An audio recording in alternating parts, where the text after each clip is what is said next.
Selamat siang dan salam sejahtera bagi yang beragama lain.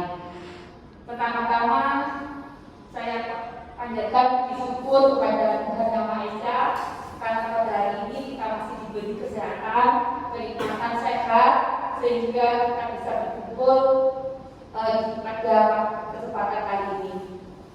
Sebelumnya saya mengucapkan terima kasih kepada Miss Maria sebagai perwakilan dari yayasan. Terima kasih kepada Jessica sebagai perwakilan dari Kepala Sekolah TK Sinar Harapan. Terima kasih kepada Bapak Sarto sebagai perwakilan dari tokoh masyarakat. Terima kasih kepada Mama Alka sebagai perwakilan dari komite. Terima kasih kepada Mama Rafa sebagai perwakilan dari wali murid, dan terima kasih kepada Bapak Aga perwakilan dari wali murid. Juga terima kasih kepada teman-teman Dewan Guru yang sudah hadir pada kesempatan hari ini. Terima kasih kehadirannya.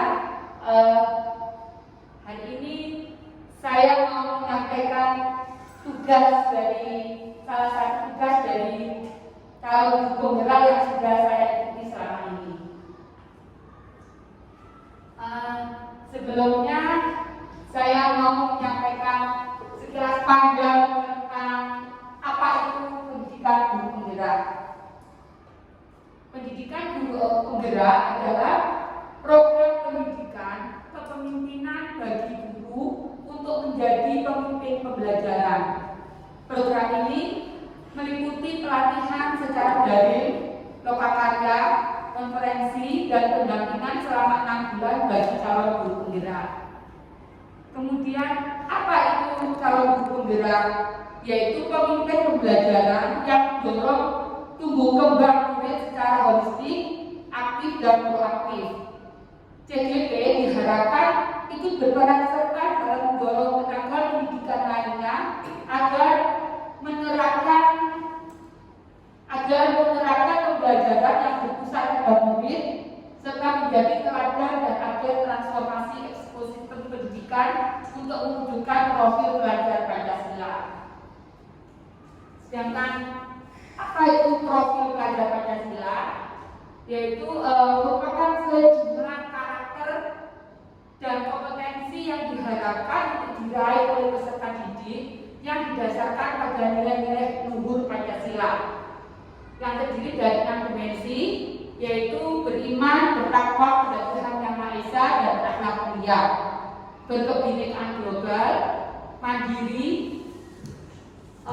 bergotong royong, bernalar kritis dan kreatif. Filosofi diajar Dewan Rono tentang tujuan pendidikan, yaitu menuntun segala kodrat yang ada pada diri anak agar dapat mencapai keselamatan dan kebahagiaan yang setinggi-tingginya, baik sebagai manusia maupun sebagai anggota masyarakat. Seorang guru harus cerdas dalam menggali dan mengelola potensi sesuai dengan kodratnya sehingga tercipta lingkungan yang aman, nyaman, dan menyenangkan serta tercipta kesejahteraan atau well-being. Jadi sebagai guru kita dituntut untuk bisa menggali potensi yang ada pada diri anak. Nah, dalam pendidikan CGP ini ada beberapa materi yang harus dipelajari. Salah satunya yaitu pemimpin dalam mengelola sumber daya. Tujuan dari kegiatan ini yaitu CGP mengidentifikasi secara kolaborasi bersama warga sekolah lainnya tentang aset, kekuatan, sumber daya yang dimiliki oleh sekolah. Sekolah sebagai ekosistem pendidikan. Sekolah merupakan sebuah bentuk interaksi antara faktor biotik, yaitu unsur hidup, dan abiotik atau unsur tidak hidup. Kedua unsur tersebut sebagai sumber daya yang saling berinteraksi satu sama lainnya sehingga dapat menciptakan hubungan yang seimbang. Unsur biotik meliputi sekolah, guru, staf, pengawas,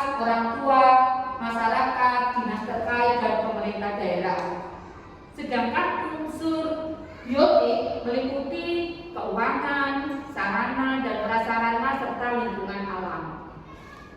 Sumber daya yang ada di lingkungan sekolah apabila dikelola dengan tepat dapat meningkatkan kualitas pendidikan di sekolah. Dalam mengelola sumber daya ada dua pendekatan yang bisa digunakan, antara lain pendekatan berbasis kekurangan atau masalah, yaitu memusatkan perhatian pada apa yang mengganggu, apa yang kurang, dan apa yang tidak berfungsi dengan baik. Berbasis kekurangan antara lain fokus pada masalah, mengidentifikasi kekurangan, fokus mencari bantuan, merancang program atau proyek untuk menyelesaikan masalah dan mengatur kelompok yang melaksanakan proyek. Sedangkan pendekatan berbasis kekuatan, yaitu memusatkan perhatian pada apa yang berjalan dengan baik, yang menjadi inspirasi, yang menjadi kekuatan atau potensi yang positif.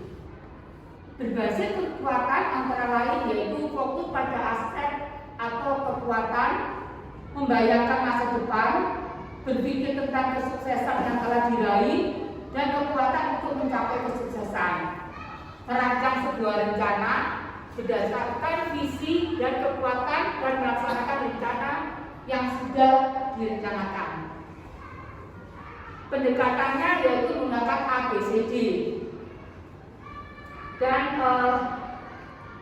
PKBK, yaitu menekankan dan mendorong komunitas untuk dapat memberdayakan aset yang dimiliki di lingkungan sekitar serta mengembangkan keterkaitan aset-aset yang tersebut sehingga dapat berdaya guna dalam pembelajaran.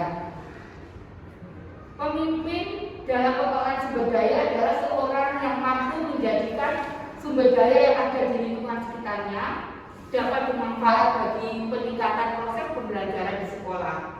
Adapun aset atau modal yang dapat meningkatkan proses pembelajaran di sekolah itu ada 7, yaitu modal manusia, modal sosial, modal fisik, modal politik, lingkungan, agama dan budaya, dan finansial.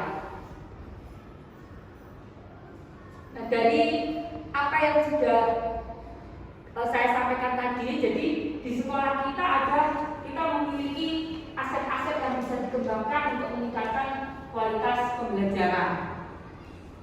Ini saya mencoba untuk memetakan aset-aset tersebut. Yang pertama dari modal manusia, yaitu kita sudah memiliki kepala sekolah dan dewan guru yang sudah linier, yaitu S1 PAUD, serta guru mapel yang sesuai dengan bidangnya.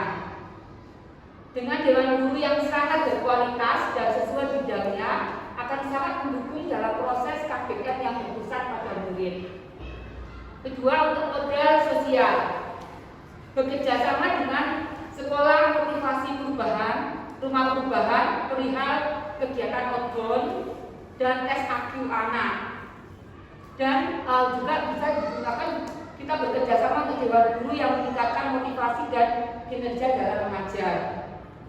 Kemudian modal politik, membuat MOU dengan Polres untuk kegiatan pembelajaran, TNI, pemadam, kebakaran, puskesmas untuk vaksin, kantor pos, dan pasar atau minimarket. Sedangkan yang keempat, modal agama dan budaya.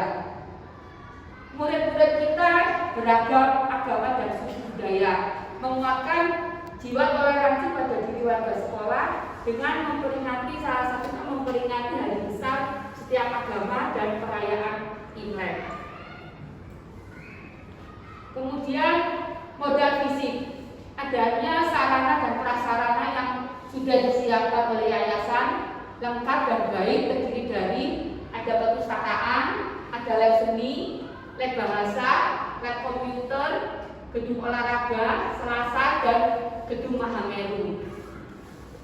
Kemudian modal lingkungan atau alam.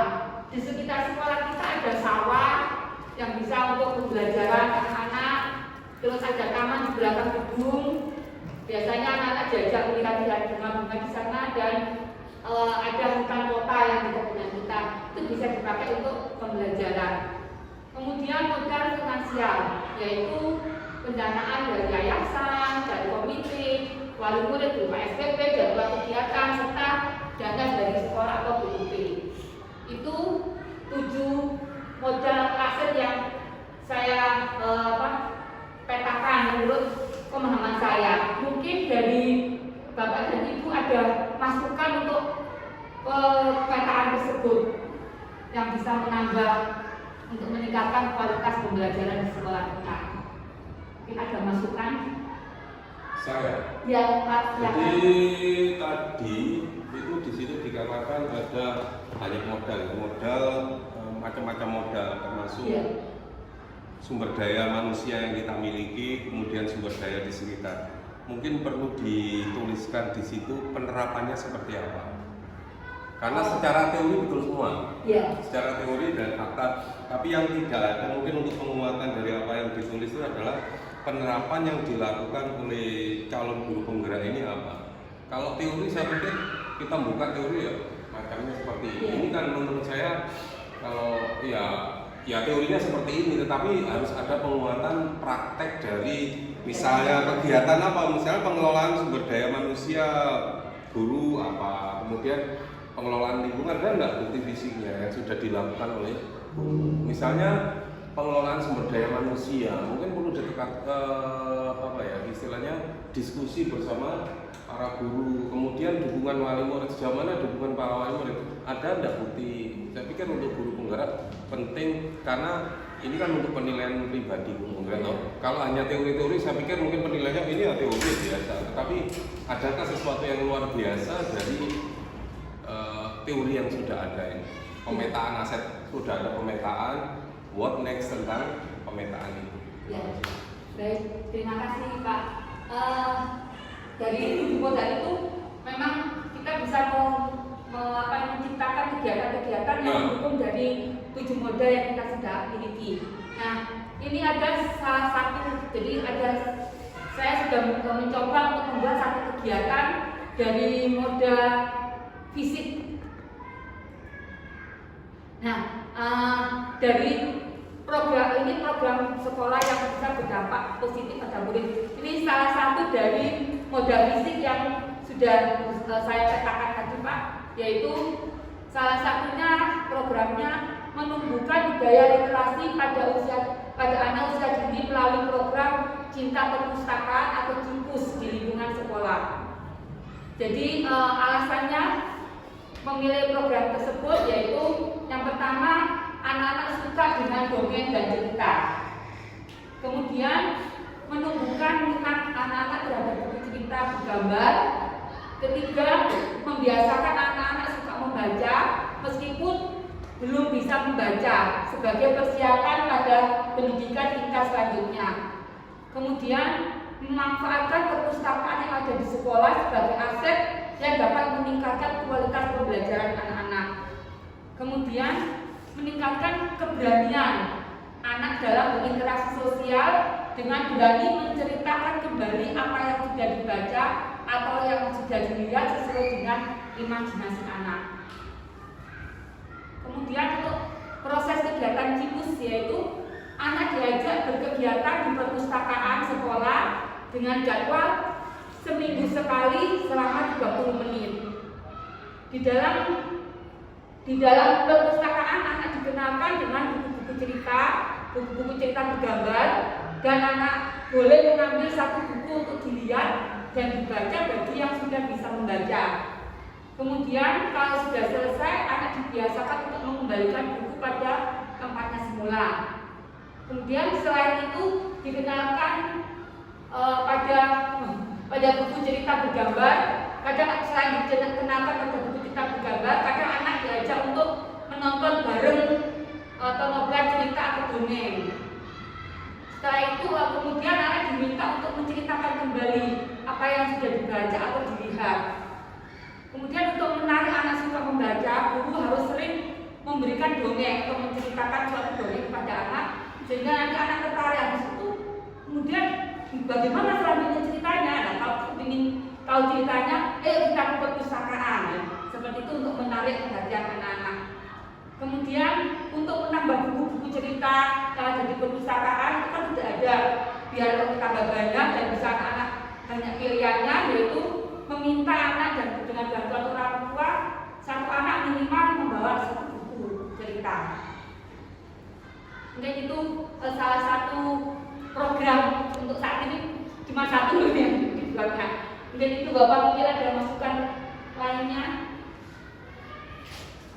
Semoga saya ada masukan yang banyak. Oh iya. Jadi ini kan untuk Bu ya. Iya.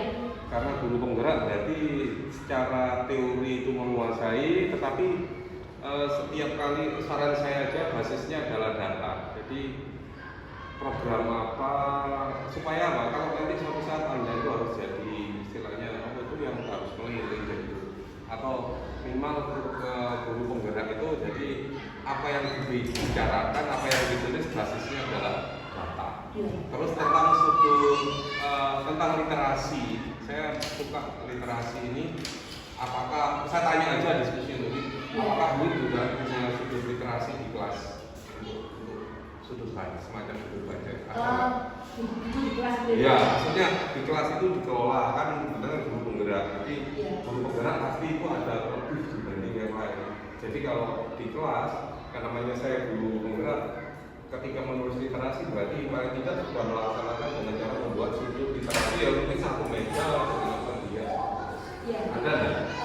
Kalau di situ juga itu ada, tapi ada buku cerita di lemari itu. Ya, cuma karena anak-anak jadi pada ngambil terus bermainan gitu Pak.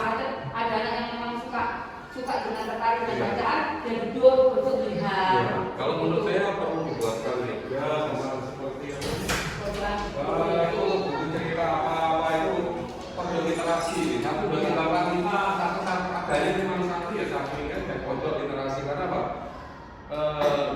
Guru penggerak harus berbeda dengan yang bukan guru penggerak. Kalau guru penggerak dan guru yang bukan guru penggerak sama, pertanyaan saya apa kelebihan dari guru penggerak? Terus tadi coba dibuka lagi tentang moderasi agama tadi, tentang apa tadi itu ya? Coba oke, agama dan budaya itu. Terus empat modal agama dan budaya, murid dengan beragam agama dan menguatkan jiwa toleransi ini pun lebih bagus lagi kalau disertai dengan data yang sudah Buin lakukan. Jadi poin A, B, C, D paling tidak ada data pendukungnya, sehingga kalau umpama saya pernah belajar nggak lulus karena mungkin usia juga bukan sebagai guru penggerak, tapi di atasnya itu saya daftar yang lupa dengan buku, tapi buku yang lolos sekarang lebih muda.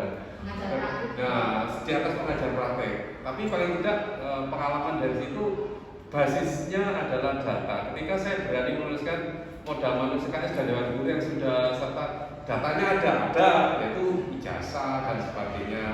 Jadi ketika mungkin suatu saat Anda diajak diskusi dengan penilaian di atas, oh orang ini datanya kuat. Kalau seperti ini, menurut saya jadi apa ya, istilahnya jadi penguji, tak bisa. Dan saya yakin ketika Anda tidak pegang data, yang terjadi adalah nanti hanya sebuah ide aja, betul ya? Oke, itu tolong dilengkapi. Seperti juga modal politik, membuat MOU dengan Polres. Semoga ini kedepannya juga ditindaklanjuti. Jadi misalnya buat dengan Polres, datangkan Polres di sekolah di SSA sebagai apa banyak polisi sahabat anak. Itu didata, ada MOU-nya, ada bentuk kegiatannya, sehingga ketika tanya loh kami melakukan, itu bedanya guru penggerak dan bukan guru penggerak. Nah ini nanti yang diharapkan apa yang guru lakukan bisa menggerakkan teman-teman untuk kegiatan ini. Nah saya menekankan karena saya bergerak di FKUB, modal agama dan budaya, murid dengan beragam agama dan suku budaya menguatkan jiwa toleransi. Sejauh apa Buin yang sudah lakukan untuk kegiatan ini? Untuk kalau sekarang ini moderasi beragama, bukan lumajang nanti akhir November ini awal Desember Menteri Agama akan datang untuk meresmikan launching Lumajang sebagai kabupaten moderasi beragama. Nah, kalau Lumajang sudah biarkan urusannya Bupati. Nah, urusannya SSA apa?